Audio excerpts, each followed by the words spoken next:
डर कर उनको वोट देंगे। अरे मैं तुमसे कह रहा हूं, अगर आप उठेंगे, नौजवानों याद रखो, ये तुम्हारी लड़ाई हम लड़ रहे हैं। मेरी जिंदगी का चिराग कब खत्म हो जाए वो अल्लाह जानता है, मगर मुस्तकबिल तो तुम्हारा है। अगर आज तुम उठकर मुत्तहदा अपने वोट का इस्तेमाल करोगे तो कोई तुमको डरा नहीं सकता। तुम डरते हो तो इसलिए डराया जा रहा है। जिस दिन तुम नहीं डरने का ऐलान करोगे, और नहीं डरना सिर्फ जबान से नहीं डरना जब तुम कहते हो कि मैं किसी बाप से नहीं डरता, मैं किसी माइकल लाल से नहीं डरता, मैं किसी मोदी से नहीं डरता, मैं किसी केजरीवाल से नहीं डरता, उसको अमली जामेनामा कैसे पहनाएंगे? सिर्फ नारा लगाने से तुम खुश हो जाओगे नहीं, तुमको जाकर अपने वोट का सही इस्तेमाल करना पड़ेगा। और सही इस्तेमाल मुस्तफाबाद में पतंग के निशान पर ताहिर हुसैन के लिए, उन तमाम मजलूमीन के लिए, इस विधानसभा के विकास के लिए आपको अपने वोट का इस्तेमाल करना पड़ेगा। इस डर को निकालो अपने दिमागों से। तुम कब तक और हम कब तक डरते डरते जिंदगी गुजारेंगे? एक बार इस डर को निकालो। इस दिल्ली के विधानसभा में आप अपने इत्तेहाद की निशानी के तौर पर मंजिल के नुमाइंदों को कामयाब करो। देखो हालात बदलेंगे, वरना याद रखो कोई आसमानों से आने वाला नहीं है, कोई जमीन से निकल कर आने वाला नहीं है। और अल्लाह भी उन्हीं लोगों के हालात को बदलता है जो अपने आप को बदलना चाहते हैं। अगर आप अपने आप को बदलना चाहेंगे तो अल्लाह इंशाअल्लाह ताला हमारे मुश्किलात में आसानी पैदा करेगा। अगर आप अपने हालात को बदलना चाहेंगे तो अल्लाह हमारे लिए हमारे मंजिल मकसूद को हमको पहुंचा देगा। अगर तुम सिर्फ दिमागी पसोपेश में रहोगे कि क्या होगा, ऐसा करे तो ऐसा होगा, नहीं करे तो क्या होगा, अरे हमारी जिम्मेदारी जितनी है उतना निभाओ, हमारी जितनी जिम्मेदारी है उतना तो निभाओ। मगर ये सिर्फ आप देख रहे हैं कि कभी ये कभी वो, ये नहीं चलने वाला है मेरे दोस्त। अब केजरीवाल कह रहे हैं मैं ये दे दूंगा, मैं वो दे दूंगा, मैं ये कर दूंगा, सब कर दूंगा। केजरीवाल अपने जेब से नहीं दे रहे, अरे नहीं, अपने उनके अब्बा का पैसा नहीं है, गवर्नमेंट का पैसा। मैं ये दे दूंगा, मैं वो दे दूंगा। मैं क्या दोगे तुम ताहिर हुसैन के घर को आकर तुम नहीं मिल सके, तुम क्या दे सकते हो? जो जेलों में है तुम उनके परिवार से एक बार फोन करके नहीं बात कर सके, तुम क्या दे सकते हो? तुम यहां पर रोड पे ट्रैफिक जाम होता तुम उसको हल नहीं करे, तुम क्या दे सकते हो? इस विधानसभा में तुमने कौन सा स्कूल कॉलेज खोला बताओ हमको? तुमने कुछ नहीं किया। क्यों नहीं किया? क्योंकि केजरीवाल और मोदी जानते लोग डरते हैं। इनको डरा कर रखो, और इनको डरा कर रखो तो एक मुश्त में इनके वोट लेकर जाओ। और जब मैं इस तरह की बात करता हूं तो बोलते देखो ओवैसी वोट काटने के लिए आया है। मेरे अजीज दोस्तों और बुजुर्गों, अगर मेरी बात में सच्चाई है तो उस पर गौर करो। आप, ये आपका इलेक्शन है, मेरा इलेक्शन नहीं है। मुझे हैदराबाद मलिक भाई मेरी आवाज सुन रहे हो तो फटाफट आ जाओ, तुम गोली देगा मैं नहीं। नरेंद्र मोदी, अमित शाह आए हैदराबाद को हराने के लिए, सब आए वहां पर, छोटे बड़े मोहब्बत नफरत की बातें करने वाले। मगर हैदराबाद के अवाम ने 3,30,000 वोट से मुझे कामयाब किया। और आप हो बोल के नारा लगा। आप भी कर सकते मेरे भाई, आप भी करेंगे, मुझे यकीन है। सिर्फ आपको उस डर को निकालना पड़ेगा।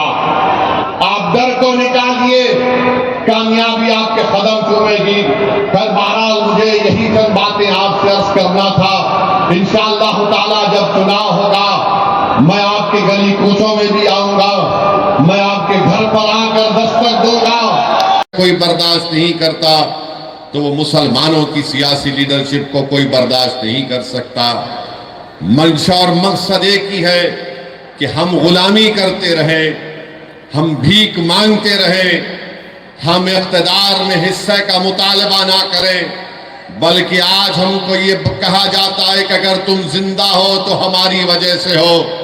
मगर बताइए मेरे अजीज दोस्तों और बुजुर्गों, हम कब तक घुट घुट कर, हम कब तक डर डर कर जिंदगी गुजारेंगे? जमहूरियत है, भारत के आईन के मुताबिक, संविधान के मुताबिक हम सब तमाम बराबर हैं, हम इंसान हैं और जिस तरह हर किसी को अपने समाज की लीडरशिप बनाने का कासिल है, उसी तरह भारत के मुसलमानों को भी अपनी लीडरशिप बनाने का इख्तियार हासिल है। लोग बार बार कहती है कि मजलिस जिस चीज की बात करती है उससे बीजेपी को फायदा होगा। मैं उन लोगों से पूछना चाह रहा हूं, बताओ हम क्या दुनिया में इसलिए पैदा हुए कि तुमको जिताएं, तुमको कामयाब करें और हम वोट तुमको डालें और तुम बीजेपी को रोक नहीं पाते हो? बीजेपी इख्तिदार पर दोबारा आ जाती है। याद रखिए, भारत के मुसलमानों को इस बात का फैसला करना है कि आप कब तक नाम निहाद सेकुलर पार्टियों के झोली में अपना वोट डालेंगे। बीजेपी को जो रोक नहीं पाते, मैंने उस वक्त भी पार्लियामेंट में उठकर कहा था जब 2024 के चुनाव का रिजल्ट आया था, मैंने कहा था कि मोहब्बत की कामयाबी नहीं है। जिस तरह तीसरे मर्तबा नरेंद्र मोदी भारत के वजीर आजम बने, ये मोहब्बत की कामयाबी नहीं है, ये नफरत की कामयाबी है। और उसी की बुनियाद पर तीसरी मर्तबा बीजेपी 240 सीट लेकर आई, मगर सब ने कहा कि नहीं नहीं, बीजेपी के सीट की तादाद में कमी पैदा हुई है। अरे बताओ हरियाणा कैसे जीत गई बीजेपी, बताओ महाराष्ट्र कैसे जीत गई बीजेपी।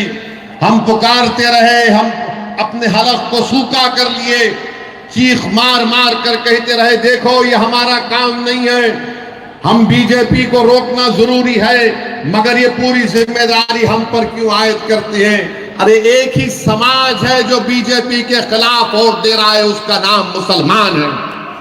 बाकी के सब समाज हैं, उनकी अक्सरियत, उनकी मेजॉरिटी बीजेपी को वोट डाल रही है, मगर हमारे गले में सांप डाल दिया गया कि नहीं तुम बीजेपी को रोको। अरे बताओ तुमने हरियाणा में क्यों नहीं रोके बीजेपी को? बताओ दिल्ली में एक भी क्यों नहीं जीता तुम्हारा? तुमने तो मुसलमान को टिकट देना तो दूर की बात, तुम बीजेपी को नहीं रोक पाए। कौन जिम्मेदार है इसका? मेरी बात आप समझिए, याद रखिए। अगर आप फिर से इसका शिकार होंगे, नहीं नहीं हमको बीजेपी को रोकना है, यकीनन रोकना है, मगर रोकने का मतलब ये नहीं है कि तुम अपने बच्चों को जो 5 साल से जेल में सड़ रहे हैं, जिनका नाम वो लेना नहीं चाहते, आप उन्हीं को वोट देंगे। जो 5 साल से जो जेल में सड़ रहे हैं, जिसका बाप परेशान, जिसकी बीवी परेशान, जिसके औलाद बच्चे थे जवान हो गए, उनका नाम नहीं लेना चाहते। जो बच्चे जेलों में सड़ रहे हैं तो उनका नाम नहीं लेते, मगर आप उनको वोट देना चाहेंगे। ये बीजेपी को रोकना है। अरे बीजेपी को तो हम ही रोक रहे हैं, हम बीजेपी को ना कभी वोट दिए ना कभी देंगे, मगर ये लोग क्या बीजेपी को रोक पा रहे? नहीं रोक पा रहे। ये अपनी जबान से नाम तक नहीं लेते। ताहिर हुसैन के नाम का ऐलान किया तो सबके पेट में दर्द शुरू हो गया। ताहिर हुसैन का नाम का ऐलान किया तो सबके सर में दर्द शुरू हो गया। अरे जिसके पेट में दर्द हो रहा है, जिसके सर में दर्द हो रहा है, क्या तुम भूल गए कि तुम ताहिर हुसैन की घर के छत पर बैठकर कितने मरतबा ताहिर हुसैन ने तुमको खाना खिलाया था? क्या तुम भूल गए कि ताहिर हुसैन की छत पर बैठकर तुमने क्या क्या गुफ्तगू की थी? आज कोई नहीं पलटकर पूछता उस घर की तरफ। बताओ जुल्फिकार सैफी जेल में कैसे है?